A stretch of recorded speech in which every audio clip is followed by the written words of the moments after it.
I don't know that it's, well, whatever, fair. I don't like fair, but I don't expect the Suns to win a championship this year. I do think they are fully capable of winning a championship with KD there. But this year feels a little fast. Am I giving them a soft landing with that? Well, it depends. I mean, if Devin Booker and him and KD can mesh right away and you get eight on the same page, sky's the limit on what they can do. KD's that good, and I think it's wide open right now in NBA when you think about it. So I think it's about it, guys trusting each other. Are they willing to play with each other, sacrifice what it's going to take to be an NBA champion? It's more than just adding a guy to a team. You got to get chemistry. You got to figure it out defensively as well as offensively. You can't just throw a bunch of guys together on the same team and think it's going to work. So all those things are going to play a part. But their chances are much greater with them than without them. I tell you that. Well, yeah, I mean, I totally agree. I mean, I always go back to the Heat with the big three and, promising all those championships. And I remember watching that press conference and thinking, oh my God, no, we haven't even dribbled a ball on a court together yet. Like let's just keep the expectations a little reasonable. And of course, we know how the first year went. I mean, for most teams, that's a wild success, obviously, making it to the finals. But when the expectations are 7 championships, we know how that goes. But I agree with you. There's a lot of adjustments. There's things that have to be made throughout the season and in the postseason, and chemistry is so important. Do you feel like the Suns have the depth? Because we know they have the stars, so they have the depth to win a championship this year. Well, it depends. If everybody stays healthy, we know they've had some injury problems. Chris has been in and out the lineup. Devin Booker's been in and out. So if you can stay healthy, I think you're fine because the rotation, it shortens up in the playoffs. It's not about playing 12 or 13 guys. It's about playing your best 8 to maybe 9. So if they're healthy going into the playoffs with their top 8 or 9 guys, with the Phoenix, it's going to be very difficult to beat them. Because you got veteran guys on that team, Chris Paul, obviously Kevin Durant, Devin Booker, Aiden. They got guys on that team that could be impactful right away.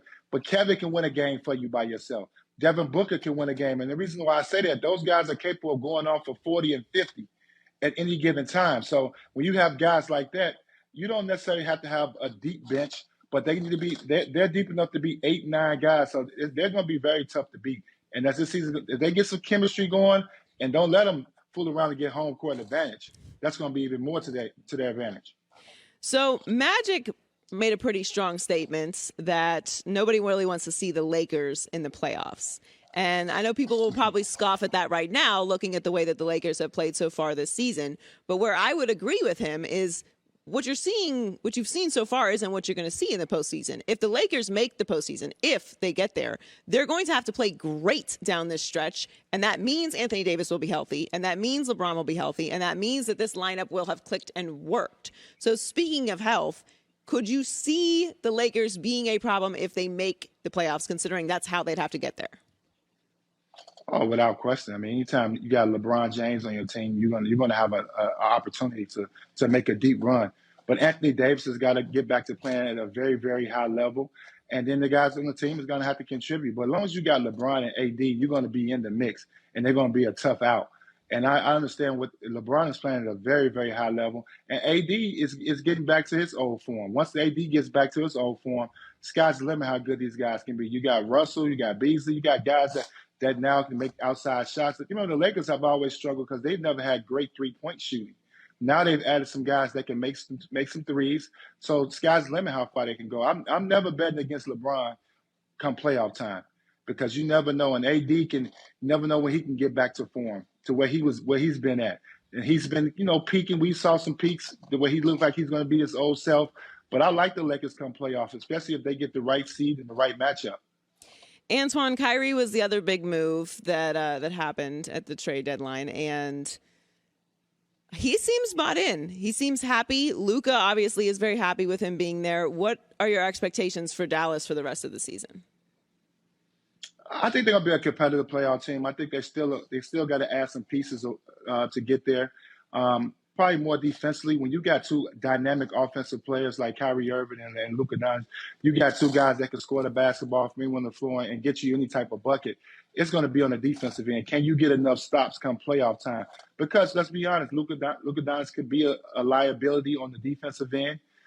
Kyrie could be a liability at times. So you got to play both ends. In the playoffs, the intensity picks up. So can those guys do it defensively consistently through the playoffs so they can make a deep run? That would be the only thing I worry about. Offensively, now adding Kyrie Irving gives Luka a chance now that he doesn't have to make every play for the guy. You know, we watched the Dallas thing where Luka was making every play for these guys, scoring the basketball and having to create. Now you got a guy like Kyrie Irving who can take over the game at any moment, so that makes them that much better. So they could definitely make a deep run, but can they get it done defensively is where I worry about the Dallas Mavericks right now. So you're an NBA champion with the Heat, and that's a team that definitely prides itself on defense and tough play, particularly that team.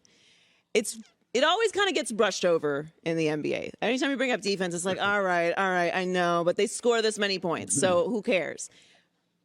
But talk about how important defense is in the postseason, because there really is kind of a different style of play in the postseason in the NBA, particularly in this version of the NBA and the regular season. It just intensifies, as you mentioned, the bench gets shorter. Like, how important is it to be able to play both ends of the ball and get stops in the postseason? To me, defense comes from the coaches. This is when the coaches earn their money. Because in the playoffs, you got to decide on who you're going to let go one-on-one, who you're going to double team. All that stuff plays a big factor, and that comes into coaching. And then your superstars got to buy in to playing defense because now they're on the floor 40, 42 minutes a night. It's totally different now because now your superstars got to play both ends of the floor. Usually you just rely during the season on your stars to score the basketball, and you don't worry about that. But now they got to take tough assignments. So defense is going to be huge. I think the teams that are able to get the stops, and they usually always kind of weed themselves out. The better teams usually have a good, either multiple defensive players or they have a good defensive system that's in place. But defense is huge. It's going to be huge this year, more so than ever, because there's so much balance in the NBA than we've ever seen before. So who's going to be that team that's going to buckle down in the fourth quarter and get 4 or 5 stops? And that's going to be, it's going to be obviously something we got to see. But I think the team that does play the best defense is the two teams that's going to advance. And that's usually what happens, especially if you got the offensive talent to go along with it.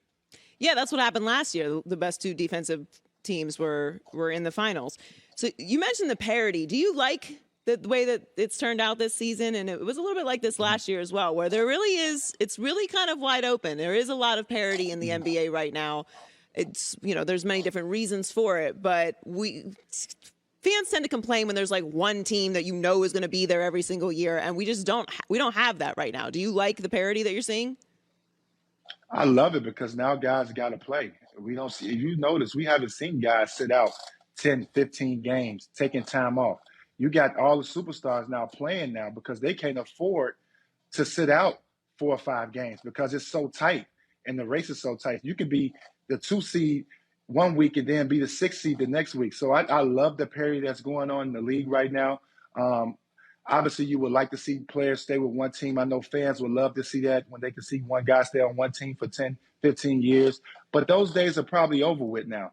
Guys got the freedom to move with free agency, with the way the money is now. So guys are going to move on and try different spots. And, it's not the same where you get guys playing for one organization for 15 to 20 years. So you're going to see movement. So I love to see these guys. It's tough right now, especially this year, because you're putting together teams and hoping that half a season is going to make it work.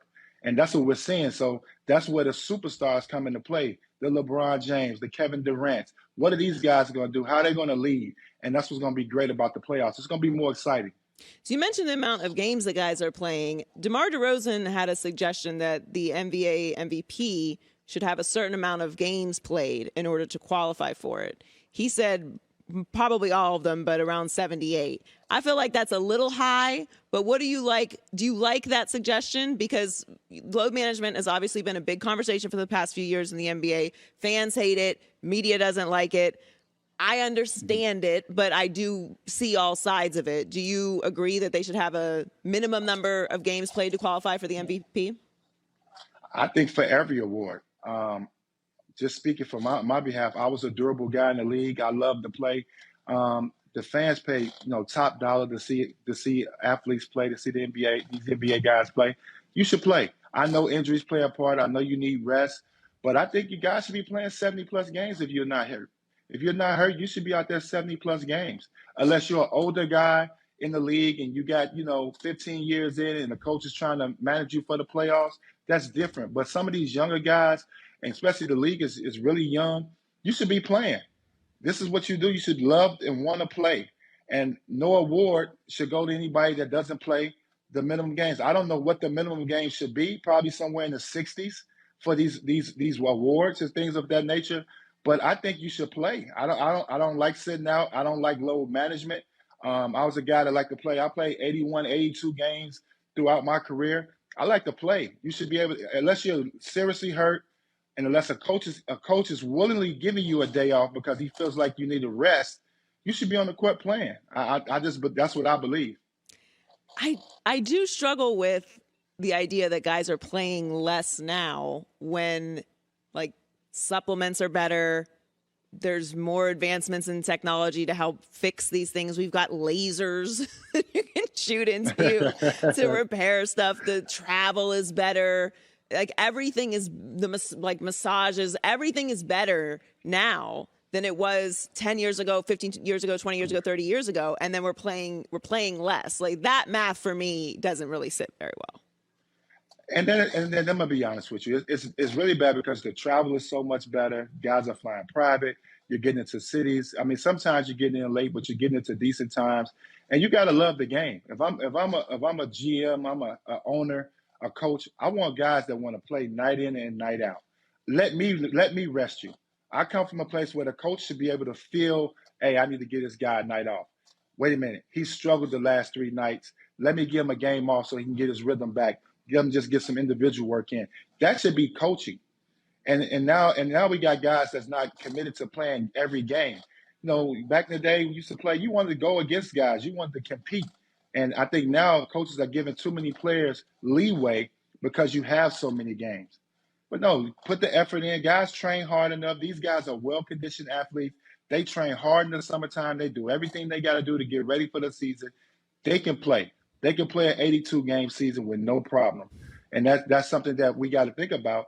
But it's a difference if you 10 games up and you got 10 games left in the season and the games are not meaningful and then you rest guys. I get that part. But play it all the way through. Fans pay top dollar to come see guys play. I like guys that want to be on the court and play. You're constantly trying to build continuity with a team, and it's tough. So I would stress the fact that players need to continue to play. And even with these awards, we were just talking about awards. Put game minimums on them. It's a lot of guys that want to win those awards. They got extra incentives in their shoe contract. They got all type of things. Put them games in there. Watch how many guys start playing. I bet you they don't be talking about, I guarantee you they don't be talking about load management. All-star game included. Put that game number on them. Watch how many guys play. Because then it starts to affect the bottom line. It starts to affect their pockets. It starts to affect their stardom and what they're trying to accomplish in the NBA. So those are the type of things that I'm a gamer. I like to play. I'm not a great practice guy. I'm not gonna lie to you. I'm not a big practice guy. I don't like to practice, but I like to play in the games. I like to compete. So, practice is something you deal with as you and the coach, but right. I like to play all the time. So I'm a gamer. I hear you. I think I'm going to talk about it some more, but I really think that it could help because I don't get too outraged with it because I understand your body is your business and I can't tell you how you feel, but I definitely understand from the fans' perspective and, the organization's perspective that being out there, it really actually wasn't a big thing until we put a name on it. Once we started calling it something, everyone was like, load management, whoa, what's that? And now it's kind of spiraled, but it is an interesting conversation to have around the league. Thanks for coming on with us, Antoine. Enjoy the rest of the season, and we'll talk to you again soon. Appreciate it. Hi, everybody. Thanks for watching. Subscribe here to get the latest from the show. Also, be sure to check out more of the best clips from The Herd or go watch a few segments from other shows on FS1.